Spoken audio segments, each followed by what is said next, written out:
America's back.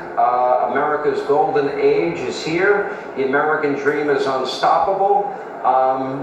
And pretty amazing night. I would argue probably Donald Trump's best speech. I loved it, Sean. It was not a speech for the mainstream media. It was a speech for the American people. And I'm sure it was received as well at home as it was there by the Republicans and the audience up in the gallery. It was really shameful what the Democrats did. I mean, they really, it was quite a spectacle. They brought shame on themselves and their party. But the American people are following what the president is delivering, and they are appreciating it, and we certainly did tonight in the chamber. Mr. Speaker, the Democrats sat down the entire night. They could not even stand for that young man. They could not stand for Laken Riley's family. They could not stand for Jocelyn Nungary's mother. They couldn't stand for anybody. No tax on tips, no tax on overtime or Social Security. Do they stand for anything? No, not even the terrorists that we've apprehended now that masterminded the disaster in Abbey. It was really quite a spectacle.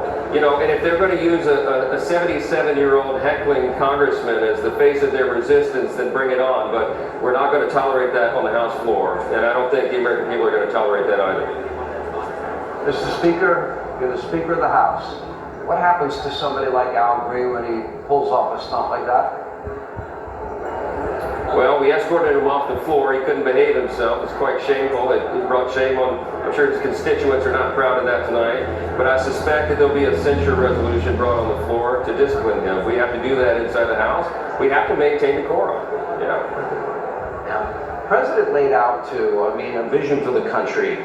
He not only talked about all the things that he did, you know, getting out of the WHO, the Paris Accords, the UN Human Rights Council, etc., getting rid of the EV mandate, you know, but he also, free speech is back, woke is dead in America, end of DEI, CRT, DOGE. He spent a lot of time on the waste, fraud, corruption, abuse, and he went on and on and on about balancing the federal budget, passing tax cuts and reciprocal tariffs, the Laken Riley Act, protecting police officers.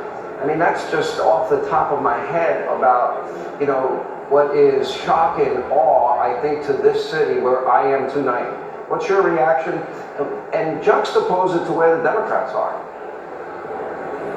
Well, you know, the thing to remember is that all of that was accomplished in less than 50 days.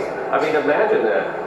He's accomplished more in this short period of time than most presidents do in a 4-year term. And as he said tonight, he's just getting started. We cannot wait to codify this. The House and the Senate will be working in lockstep with him in unified government. The Republicans have a mandate from the American people, and President Trump is using it.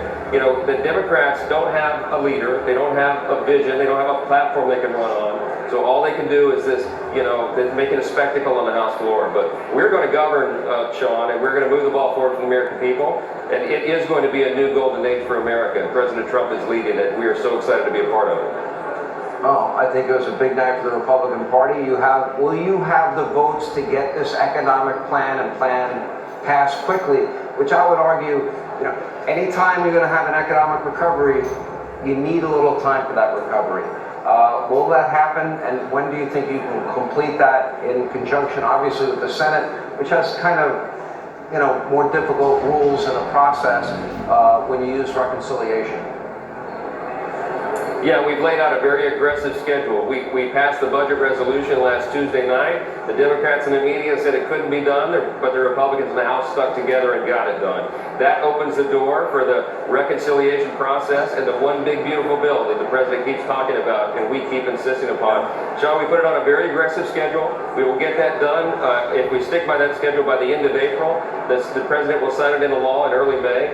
And that will be enough time for the American people to begin to feel the effects of that before the midterm election in 2026. So economic help and recovery is on the way, and all these other promises are as well. We're going to deliver for the American people.